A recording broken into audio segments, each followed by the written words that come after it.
Hi friends, welcome to the Eastern Front channel. Today we will talk about the memoirs of Friedrich Paulus adjutant Wilhelm. He fought with Paulus until he was captured in 1943. Let's try together to understand the reasons for the defeat of Paulus' army in Stalingrad. So the decision would be made within a few hours. I quietly crept into our room. Paulus was breathing deeply and quietly. I could not sleep. I frantically sought to bring order to the thoughts revolving in my head. They centered around Paulus, who was lying only an arm's length away from me on his camp bed. He qualified first as a talented general staff officer, for whom a marvelous career was predicted. And where had fate brought him? Was it really fate that had sentenced him and his 250,000-strong army to defeat? To what extent were one's own faults, military and human, attributable to misfortune? Was not the cause of our debacle to be found much earlier, long before the battle on the Volga? I recalled several remarks Paulus had made about his role as deputy chief of the army staff when he had participated in the planning of the war against the Soviet Union. Would it not have been much better not to have begun the Eastern Campaign, indeed the whole war? Was there actually a war aim that could justify these streams of blood, these mountains of rubble, these tears of pity?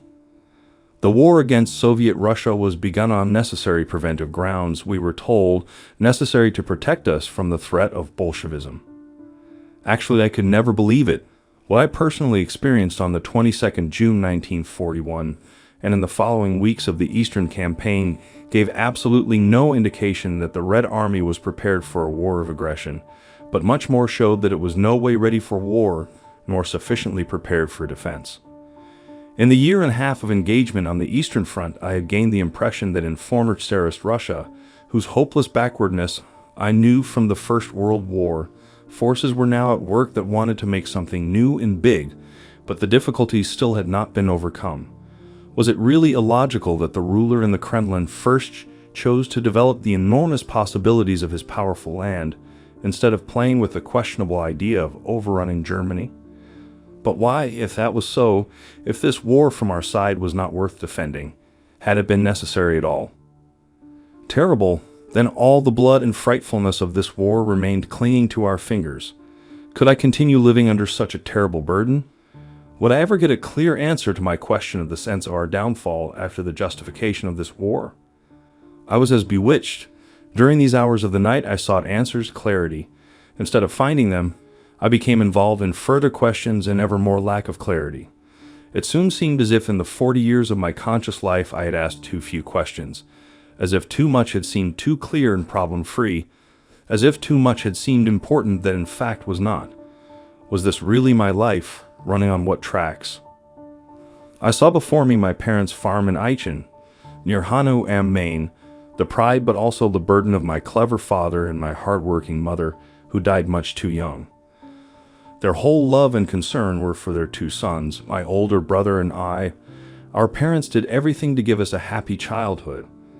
They, as well as our grandparents, set us certain standards and norms for life. Thus, my father was connected with his home earth, a capable farmer honored and respected in the village. The word Germany had in his mouth a high, self-conscious sound. That was much like my grandfather on my mother's side. He was mayor at the head of the Aachen community for over 25 years. He sat as a member of the provincial parliament in Kassel and was an ardent admirer of the old Reichschancellor Bismarck. A Wilhelm von Bismarck, as district president of Hanau, was for several years his immediate superior. It was in this atmosphere that my brother and I were brought up to love our homeland and be faithful to our ruling house. My parents' upbringing had a substantial influence on my life, which was further developed at school and later at the Teachers' Training College with a number of illustrative materials and slides. For instance, from 1910 to 1913, I had a geography teacher who could not give a lesson without making some hateful remark about England. Deep into our minds were sown the roots of sources of German arrogance, German nationalism, even chauvinism. The love of Germany, love of our country, was for my grandfather and my father, for myself and most of my generation, coupled with a feeling of German superiority, a claim to superiority in the world, the need to fight and exploit a legitimate right, and our holy duty.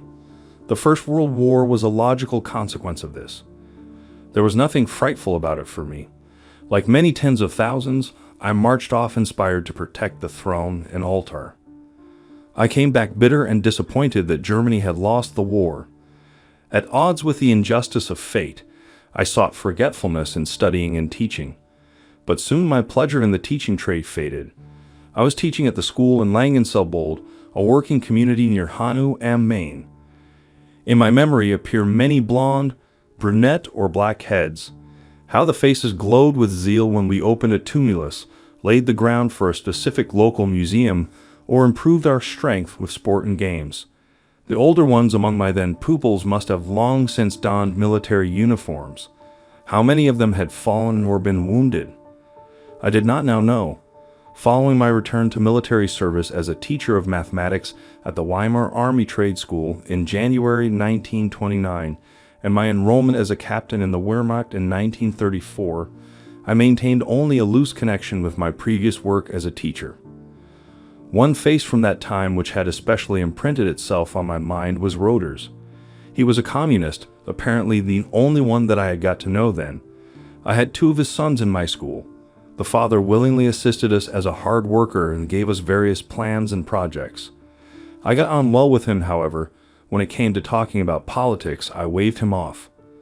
I was not interested. I left him with the phrase that one was hearing more and more. Hitler means war. When the First World War had ended with the defeat of Germany, I was annoyed that I could no longer remain an officer. The desire to be an officer had increased in me during the whole time of the Weimar Republic. In 1934, the second year of Hitler's rule, came fulfillment. I forgot the communist Roeder almost completely, and was proud of the successes that Hitler obtained: general conscription, the Air Force, a U-boat fleet, the occupation of the Rhineland, the return of the Saar, the acquisition of Austria, the occupation of the Sudetenland, the formation of the Böhmen-Mähren Protectorate. Did these successes not confirm our right and our claim to leadership? And all without war. With it came the ending of unemployment and the arrival of the Autobahns. Hitler was indeed a genial leader, which was how I saw him then. My grandfather was still living, having also replaced Bismarck with Hitler. Certainly he had done some unpleasant things, the arrest of communists and some others. They were isolated in camps, one was told. Humanly regrettable, I said to myself, thinking of Roeder. But why did they oppose a development that made Germany unmistakably stronger and mightier? I felt myself remote from Kristallnacht and other repressive measures against the Jews. But in the end I was not responsible for it. And moreover, one should not forget the great results that National Socialism had brought to the German people, so I sought to unburden myself. A little thorn of doubt remained within me, but what significance did it have in contrast to the unending appearance of Hitler's chain of happy accomplishments? Then came the 1st September 1939 and war against Poland. I detected then that a new section of Hitler's policies had begun, a more earnest section. The communist Roeder had been right so far, but the Polish campaign was over in just 8 days, a great victory obtained. During this time France and England had stood by with their weapons ready. Denmark and Norway were also occupied only half a year after Poland. Then the strongest military nation on the continent, France, was overrun in 6 weeks and forced into unconditional surrender, the insult of Versailles eradicated. The British learnt how to run, as we put it, at Dunkirk and were quickly chased into the sea. Another great victory, perhaps the greatest in the comet-like rise of the Third Reich. Unfortunately, it had demanded a hard sacrifice for my wife and I. Our son Heinz fell on the 16th May 1940. That was a hard blow, a pain that others attributed to the unpleasant aspects of the Nazis. He was my own flesh and blood, my only son. My wife never recovered from this loss. This too gave my heart pain when I thought about it. But as a soldier he was prepared to die for Germany, for the fatherland, as I believed, as a sacrifice. Again the fanfares sounded for victories, announcing successes in the U-boat war, in Africa and in the Balkans. Despite a few minor setbacks, the German chain of luck seemed to grow to broader, more handsome bounds. Then came the 22nd June 1941. The German Wehrmacht advanced along a front of some 2,000 kilometers against the Soviet Union, supported by Romania and Finnish units. The world held its breath. I, who crossed the Soviet border towards Kovno that day with the 23rd Corps, was not quite in the mood. This was the feared war on two fronts, and we had put ourselves in this position with an attack on a vast enemy about whom we knew very little. But at first it all seemed to go surprisingly well. The fanfares of victory sounded every day. The chain of luck was extended by new important links. Then something happened that we had not experienced in the 8 years of Hitler's reign. Next to the chain of luck began a chain of misfortune, and it began with the massive links formed by the German defeats at Moscow and Leningrad, in Kalinin, Smolensk, Oryol, Kursk, Kharkov, Stalino, and on the Kerch Peninsula in the winter of 1941-42. But these links were small in comparison to the defeats that followed in the winter of 1942-43, especially that of the downfall of the Sixth Army. I was filled with fearful anxiety, who truly understood this disastrous development. What would become of Germany if the enemy approached the German borders at this rate? How long would the other fronts hold out? What if the destruction of the Sixth Army anticipated the destruction of Germany? These tortuous questions continued to persecute me in the troubled dreams of a short nap.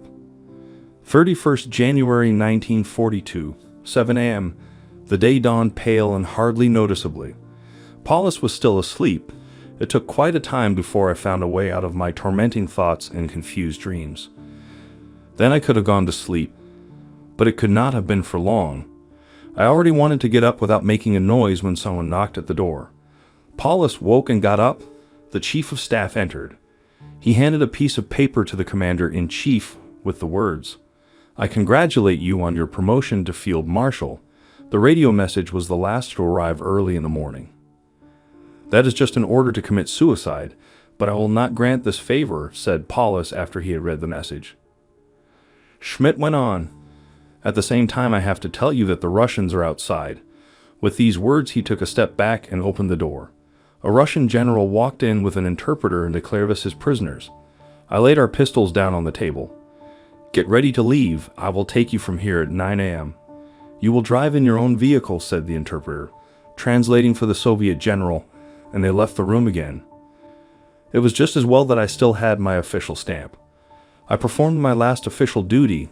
I entered in Paulus' pay book his promotion to field marshal and applied the official stamp, which I then threw into the burning stove. Then I went to Rosk, wanting to know what had happened during the night. He reported as follows: "As I told you several hours ago, Schmidt had tasked the interpreter to go over to the Soviet tank commander with a white flag. After you had left me, I went over with the interpreter. I could see the tank from the yard entrance, and I could see it clearly as it had meanwhile come closer. The hatch was open and a young officer was looking out. Our interpreter waved the white flag and approached the tank. I heard him speaking to the Russian. Afterwards, he told me that he had suggested to him, 'Have the firing stop. I have something quite big. Promotion and awards. You can come with me and take the commander-in-chief and the whole of the Sixth Army's staff prisoner.' The young officer sent a radio message to his commander. 2 other officers and some soldiers appeared. They came up to the yard entrance where I received them. We went down into the cellars by a nearby entrance, which was near Schmidt's room. It had been shut off with sandbags until then, but Schmidt ordered it to be cleared. The negotiations were then conducted in my presence. I suggested that the commander-in-chief be called, but Schmidt refused. Apparently, he wanted it documented that he had conducted the army negotiations in accordance with his wishes. The chief of staff tasked me with conducting the negotiations. He himself would only intervene if he thought it necessary. Meanwhile, a general and several officers had appeared from the Soviet side. After a formal greeting, he tasked me with negotiating the surrender conditions. In doing so, he left no question or proposal to me. When I wanted to agree, Schmidt joined in the talking that he had been holding back from until then. He wanted to introduce some unclear questions. You, Adam, would have been as astounded as I was when I heard. Firstly, whether the field marshal could retain his personal orderly. Secondly, whether he could take some foodstuffs still in his possession with him. Thirdly, whether it was not possible for the field marshal to have a Red Army bodyguard for his personal protection on the journey to captivity. Quite clearly, I was ashamed at this point. I had seen Paulus often in the last weeks and spoken to him. I could not accept that he had given Schmidt such instructions. I had been with him for the last few days and gained some insight into his inner self. I also regard this as out of the question. If he had been concerned with such things, he would have discussed them with me and not the chief of staff. But what did Schmidt want to achieve with these demands? Much of his stubborn behavior has also trickled through to the troops. He seems to have a bad conscience. How did the Soviet general respond to these questions? I had the impression that he was as surprised about them as I was. Instead of an answer, he asked the question, "Where actually was Paulus?" Schmidt replied with a smile. The field marshal did not want to become involved in the negotiations, but to be handled as a private person. That was absolute nonsense, as this phraseology was contrary to what had only shortly before been asked of Paulus. The Soviet general must have had a fine impression of German generals. I take this as being a secret of Schmidt's with which he perhaps wanted to gain advantages for himself. Paulus had never charged Schmidt to obtain special conditions for himself. Major General Ross concluded his report with, "The last radio message was sent at 05:45 a.m. The Russians are standing at the door. We are destroying." Several minutes later, the radio station was destroyed. Deeply ashamed about what I had heard, I went back to my room. On the way, I decided not to tell Paulus about it. I wanted to spare him any further stress at this time. I sat at the table completely indifferently. I got up as the time to leave came nearer. "Prepare the staff transport to leave, Adam. Have 2 cars and a truck made ready." The big entrance to the cellar was closed and guarded by Red Army sentries. The duty officer permitted me and the driver to enter the yard where the vehicles were parked. I stopped in surprise. Soviet and German soldiers, who had been shooting at each other only a few hours ago, were standing here in the yard together peacefully, their weapons in their hands or slung. But what a shattering contrast! Here the German soldiers, ragged in thin greatcoats over shabby uniforms, as lean as rakes, emaciated, exhausted figures with hollow cheeks and stubbled faces. They're the Red Army soldiers, well-kempt, vigorous, in wonderful winter clothing. It made me think back to the chain of luck and the chain of misfortune that had not let me rest the night before. The appearance of the soldiers of the Red Army seemed to me symbolic of the changed conditions of victory and defeat. I was deeply gripped by another observation. Instead of beating our soldiers or even shooting them in the back of the neck, the Soviet men in the midst of the rubble of the city we had destroyed were digging in their pockets for their last pieces of bread, their cigarettes, and their tobacco to offer to the human wrecks of German soldiers. Punctually at 9 a.m. hours, the Chief of Staff of the Soviet 64th Army appeared to take away the Commander-in-Chief of the defeated German 6th Army and his staff. We climbed into our ready vehicles. Paulus and Schmidt took seats in the first vehicle, the Soviet general sitting next to the driver. I went in the second one with a Red Army lieutenant. The remaining officers and men of the staff followed in the truck. The sounds of fighting had completely died away.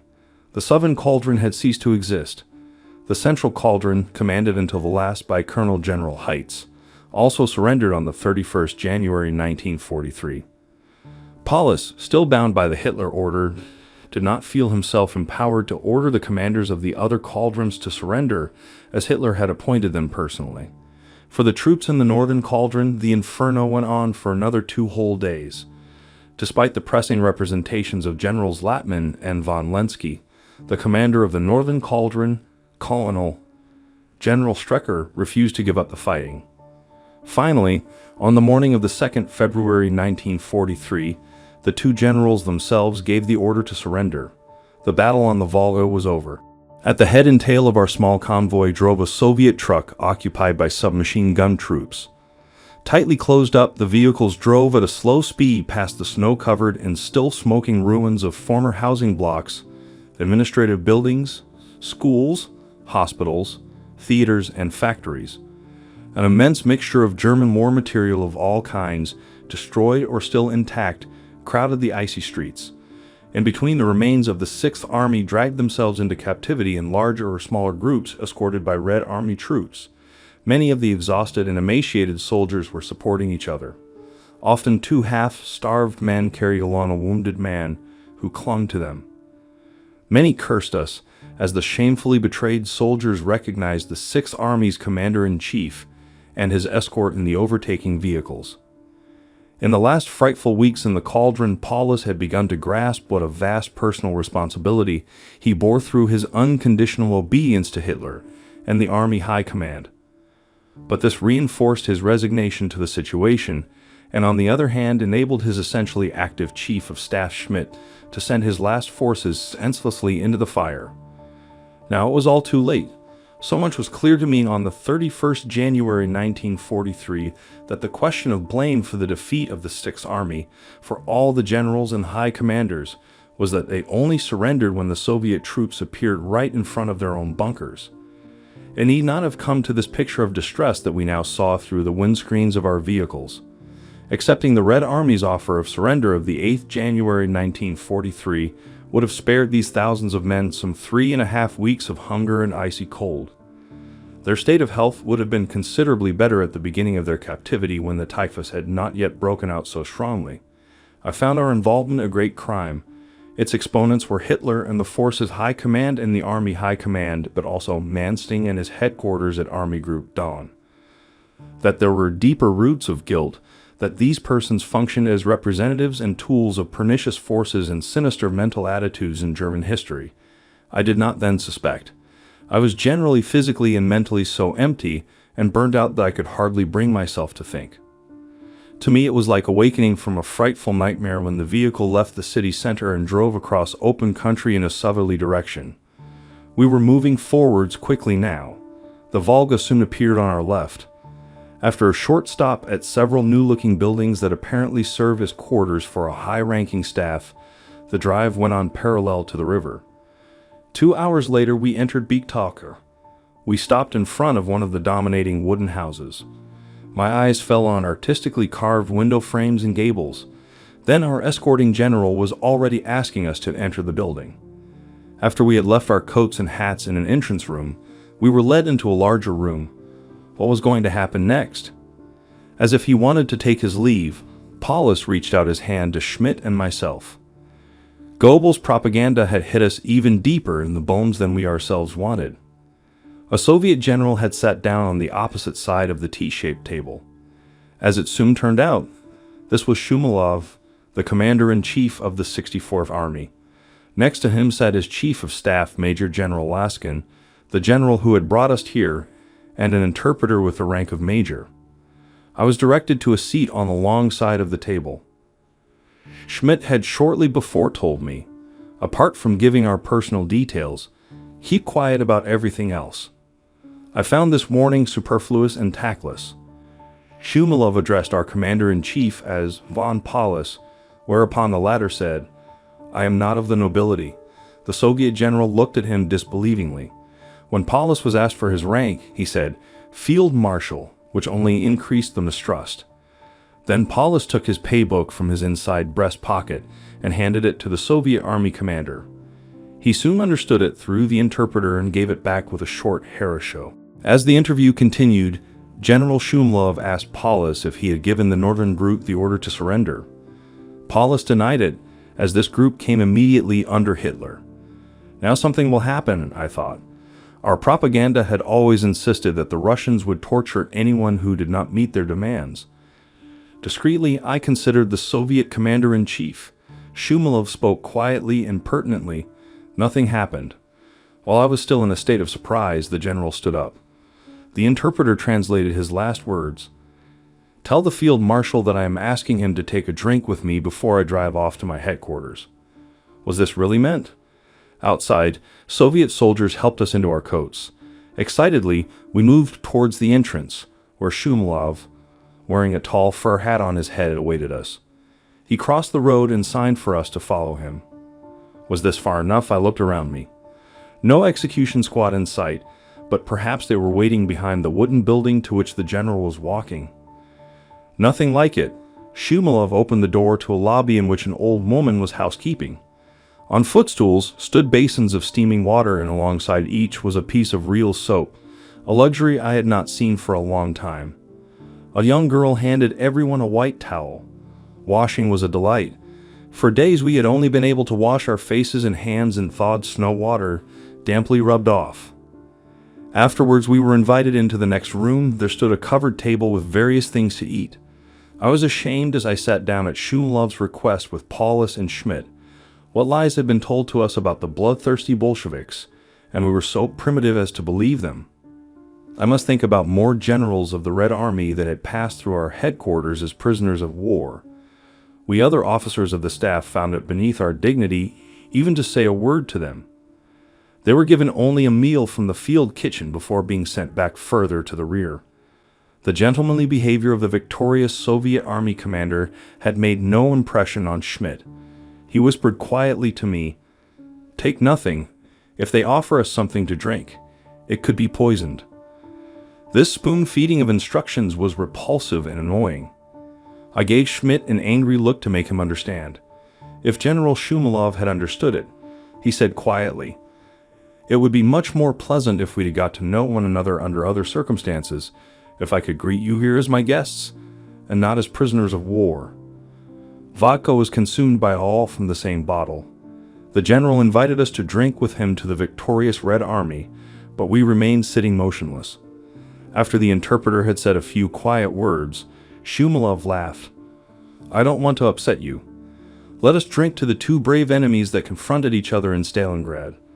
Now Paulus, Schmidt, and I raised our glasses. Not long afterwards, the vodka began to take effect upon our empty stomachs. I felt a light dizziness. This vanished, however, when I took a small bite of bread. Paulus and Schmidt also tucked in. We sat together with General Shumlov for more than an hour. I took in keenly everything I saw and heard. The major spoke very good German. For the first time I heard that the Soviet people well knew the difference between the Hitler system and the German people. The Soviet officers assured us that despite everything that had happened, trust in the German worker and the German scientist had not been lost. They were nevertheless surprised that so many Germans had let themselves be misused by Hitler. Paulus asked for special attention for the wounded, sick, and half-starved German soldiers, and the Soviet army commander assured him that it would be given to the utmost possibility. "Do you still have a wish, Field Marshal?" asked Shumlov as the time to go approached. Paulus said briefly, "I would like to ask you to let my adjutant, Major Adam, remain with me." General Shumlov gave an instruction to an officer, who immediately left the room. Shortly afterwards, he got up and escorted us to the vehicle waiting to take us further on. He said goodbye with a handshake, saying to Paulus, "Your wish will be fulfilled." He stood saluting on the edge of the road as the car moved off. He was a truly noble opponent. Dear friends, that's all for today. Please support this video with any comment and don't forget to press like. It was Tim, and see you.